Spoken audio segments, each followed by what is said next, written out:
d'abord on prend l'homme. On dit d'abord que c'est que l'homme. On dit c'est l'être qui est tout et rien. Il est tout parce qu'il a une parcelle de la puissance créatrice. Et il n'est rien parce qu'une fièvre l'empêche de fois de se lever. Alors donc il est tout et rien.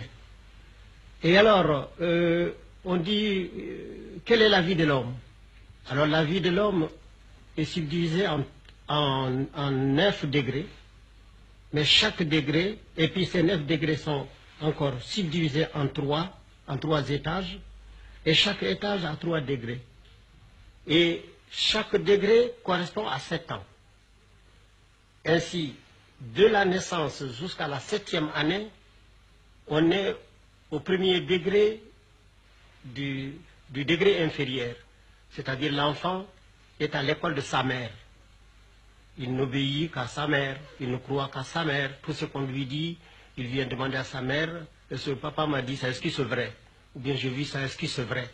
Donc il ne voit que par sa mère, durant 7 ans.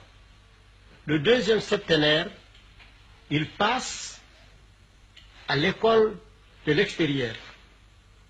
Que ce soit une initiation, que ce soit chez un maître ou ses camarades, c'est toujours l'école. Parce que pour nous, tout est école. Aller s'amuser, c'est aller à l'école. Aller puiser de l'eau, c'est aller à l'école. Tout est école, tout est enseignement. Pour nous, rien n'est simplement récréatif. Et alors, donc, l'enfant au dehors apprend. Mais il revient toujours pour demander à sa mère si ce qu'il a vu est vrai. Si ce qu'il a entendu est vrai. Et c'est là jusqu'à 14 ans.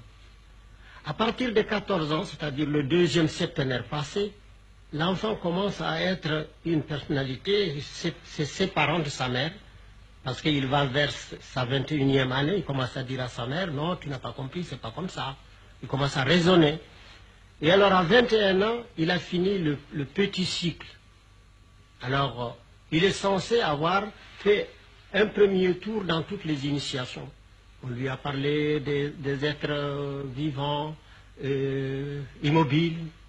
On lui a parlé des êtres vivants, mobiles. Ensemble, pour parler comme un terme, on lui a parlé du règne animal, on lui a parlé du règne végétal, on lui a parlé du règne minéral. Alors maintenant, il approfondit ça encore durant 21 ans, qui constitue trois âges encore. Le deuxième 21 ans viennent renforcer les premiers 21 ans. Et alors ce n'est qu'à 42 ans qu'il a droit à la parole.